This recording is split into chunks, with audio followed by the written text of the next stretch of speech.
اور داؤد کے تعلق سے میں اور آپ سب جانتے ہیں خدا نے اسے بادشاہ بنانے سے پہلے اس کے متعلق ایک بڑا پاورفل بیان دیا ہے کہ یہ میرے دل کے موافق ہے.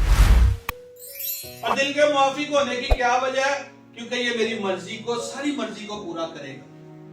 جو میں چاہتا ہوں وہ ہوگا زمین پر داؤد کے ذریعے سے، اس لیے یہ میرے دل کے موافق ہے.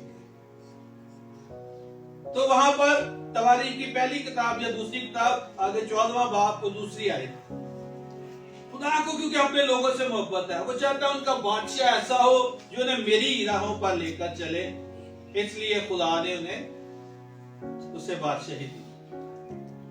اور جب سبا کی ملکہ سلیمان کے پاس آتی ہے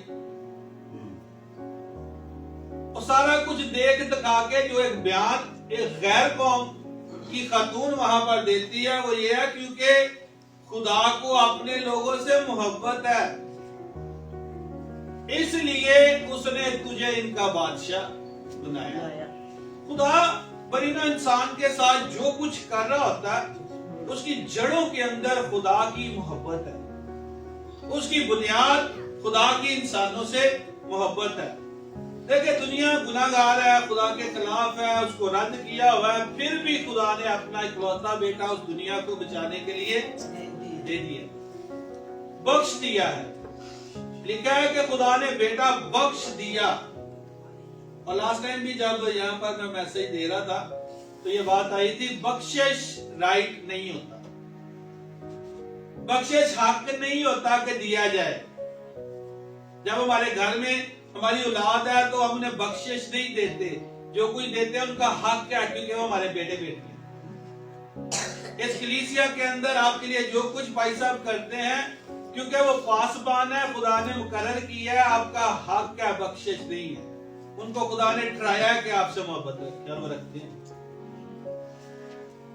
سو جو بخشش ہے وہ حق نہیں ہے، یہ میرا اور آپ کا رائٹ نہیں تھا کہ خدا اپنا بیٹا بخش دیتا، لیکن خدا نے اپنا بیٹا بخش دیا کیونکہ اس کے علاوہ کوئی دوسرا حل نہیں ہے برینہ انسان کے لیے کہ ان کو گناہ سے نکالا جائے، انہیں اپنے ساتھ دوبارہ ملایا جائے، انہیں نجات دی جائے، انہیں ابدیت کی راہ دکھائی جائے، اور خدا جو انسانوں کو اپنے ساتھ رکھنا چاہتا ہے انہیں اپنے ساتھ رکھ سکے. یہ ممکن نہیں تھا. اور یونا رسول جو ہے ہم سب اسے محبت کا رسول کہتے ہیں. یونا رسول محبت کا رسول ہے کیونکہ اس کی یونا کی انجیل اور تینوں خطوط کے اندر محبت کا ڈھیروں ذکر ہے. اور اسی طرح اگر آپ استثنا کی کتاب پڑھیں گے تو آپ کو محبت کا بہت ذکر ملے گا.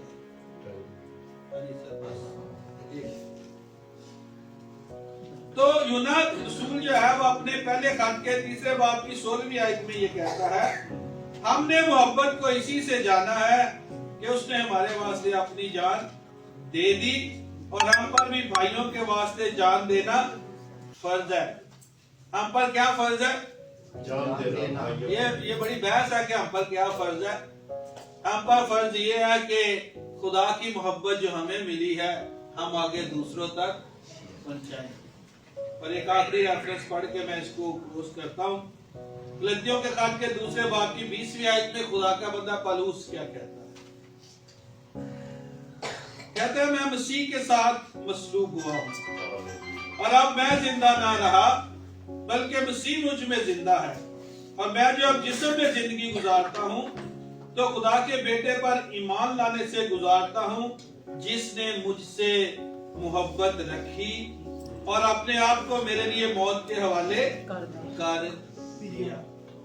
کیونکہ اس نے مجھ سے محبت رکھی، خدا نے محبت رکھی، یسوع نے محبت رکھی اور اس نے میرے لیے جان دے دی، اس لیے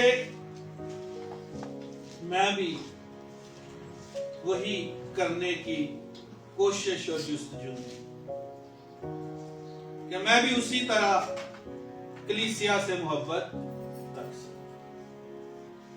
ہمارے لیے ضروری ہے کہ ہم کرسمس منائیں، پوری شان و شوکت سے منائیں، جس طرح سے منا سکتے اچھے طریقے سے منائیں تاکہ سب کو پتا چلے کہ ہم خدا کے لوگ ہیں اور یسوع ہمارے لیے قربان ہوا ہے، لیکن یہ یاد رکھیں کہ اس کی بنیاد خدا کی محبت ہے۔ اگر ہم اس سے ہٹ کے کرسمس منا رہے ہیں اور جہاں پر ہماری ضرورت ہے اور ہم وہاں نہیں پہنچ رہے اور ان زندگیوں کے لیے مسیح تک لانے کا ذریعہ نہیں بن پا رہے، تو پھر ہمیں سوچنا پڑے گا کہ ہم سطحی کرسمس منا رہے ہیں اوپر سے، یا واقعی ہمیں پتہ ہے کہ کرسمس کی اصل جڑ کیا ہے۔ خدا ان آپ سب کو